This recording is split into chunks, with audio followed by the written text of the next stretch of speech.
Originals. Découvrez en avant-première nos interviews sur les séries qui font l'actu. BetaSeries, partenaire média de Séries Mania 2022. Dans cet épisode d'Originals, nous sommes avec Schumacher, le créateur de The Responder, et Laurence Bowen, producteur, la série étant bientôt disponible sur Canal+. Hello Tony, hello Laurence. Hello. The Responder is obviously inspired by your own experience as a responder in the force. How did you find the background that would be the cement of the story, meaning a drug deal gone wrong, when it could have been just a succession of cases? I didn't want to, I wanted to write a show that didn't feel like a cop show, you know? And I thought that if I wanted my reality of being a responder, you know, a 999 guy who was knocking on doors and trampling through blood and stuff and fighting with people, I wanted it to be as close to that as what I'd done, as close to that, you know, on screen. So the thought of making it into cases, as a responder, you don't do a lot of investigating, you don't do a lot of that, you know, you're too busy fighting fires and fighting people. So it was kind of, for me, it was more interesting. And also, by doing it the way we did it, it felt less like a police show. It felt more human, that if we were meeting the victims of small crimes or the people who were arguing with each other, that felt more human to me and less like Sherlock. You know what I mean? I wanted to get away from that, you know? How does someone who's not in the industry at all meet a producer? How does somebody meet a producer? That's such a good question. I mean, we as a company try and have an open door as much as possible, and we can't read everything. But one of the ways we do that is we have created a mentoring scheme where new writers can be mentored by very established writers, and we do workshops and we have a writer in residence. So we're trying to be as active as possible to find new people so they don't have to be found. You know, we can go out and find them. Was it always meant to be a script rather than a book, for example? Very much so. I'd written 3 novels and I'd done other kinds of writing for newspapers and magazines and stuff like that, but I wanted to write. When I was a kid, I always wanted to write for TV and film. That was all I wanted to do as a kid. So I kind of felt like I was coming home finally by writing a script. It's kind of weird, you know. I loved writing the books and I'm very proud of them, but this felt more like what I'd wanted to do. This was where my dreams came true, actually, was that moment when I said, yep, it's a script. I've written a script and I write for TV. How did you benefit from the mentoring scheme that you mentioned before, and how was the commission? Well, I worked with an English writer who's a genius called Jimmy McGovern. And Jimmy had read what we call a spec script, which is like you just write a script and just throw it out to the world and say, listen, I'm a writer and do you want to read this? And Jimmy had read one of those, or read mine, actually, my spec script. And I was so lucky that Laurence and the team had reached out to Jimmy about 2 days earlier and said, do you know any writers who you'd like to mentor? And I think with Jimmy, Jimmy looked at me and thought, I won't have to do much work. You know, I can just like kind of point him vaguely in the right direction and then shove him off.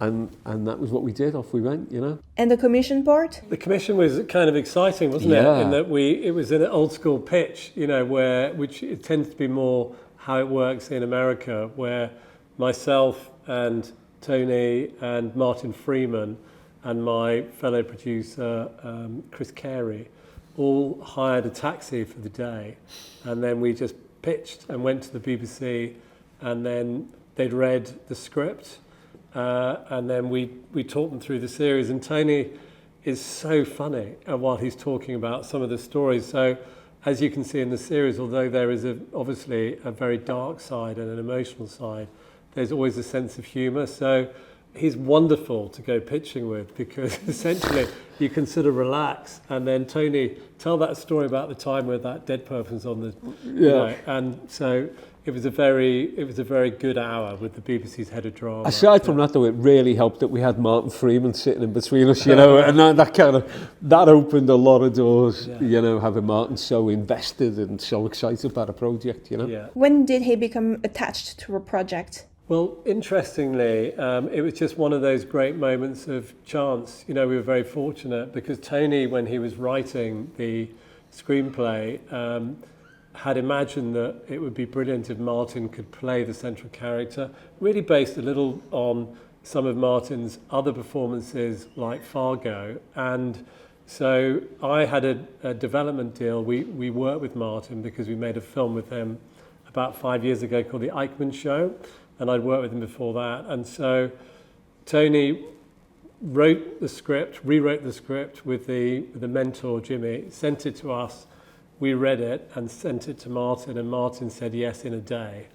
And so it all happened quite quickly. Incredibly quickly, and then maybe 3 days later, I was sitting in your office with Martin having a coffee, talking about it. You know, it was surreal. You know, but I was always. I mean, I maintain he's one of the best actors of his generation. You know, and I'm made up that everyone can see it now because of this show. It's meant a lot to me that it. Not that Martin needed my help, but it's like it meant a lot to me that he was so engaged in it and stuff. But I think because I wrote it, although it's my story, I was able to write it for him, even though we didn't have him signed on. You know, it just felt like I was writing. You know, I'm quite determined. When I started writing that about Martin, I knew I was going to get him. You know, and there we are. There's another show from the BBC, actually will be aired on Canal Plus as well at the festival. This is Going to Hurt, and I feel there are quite some similarities between your two shows, two former professionals in specific bodies of works. Do you think the audience is more and more in demand of real and authentic stories rather than pure entertainment as escapism like before? I think the audience is sophisticated now in a way that they probably weren't maybe 20 years ago, in that we're seeing really high quality documentaries about policing or about hospitals or casualty departments, emergency departments. We're seeing these really high quality things that are beautifully filmed, and I think that's created an appetite for that realism that we can heighten with, you know, because I mean, I very briefly appeared in something, very, very briefly, in a cop show, a true life cop show thing, for like fleetingly for seconds. And the minute that camera come past me, I stood up straight and behaved like a proper copper should. And yet the second it went, I was back to being a copper. And I think that what we've done is we've and also an incredible show with Ben Whishaw, what we've done is we've caught the reality of it, and just turned it up to 11 with the drama, and we've just enabled people to see the reality of this is going to hurt. You know, we've put the reality into it and laced it across. And I think it's no coincidence that This Is Going to Hurt and The Responder are written by two former professionals who worked in those worlds, and so they're not inventing it, they're really capturing their own truth and experience, and I think that's why both have worked for audiences. I'm going to ask a very straightforward question. Do you think it's impossible to be a public servant these days? No, but I think it's important that we understand how difficult it is. I think that we need to invest more. I think if we invest more in public services, we'll get better public services. And I think that, you know, people can do it. People are doing amazing work. Some people are doing amazing work. Some people aren't doing amazing work. But I think on the whole, people are doing amazing work. And I think they could do better work if we thought about it more.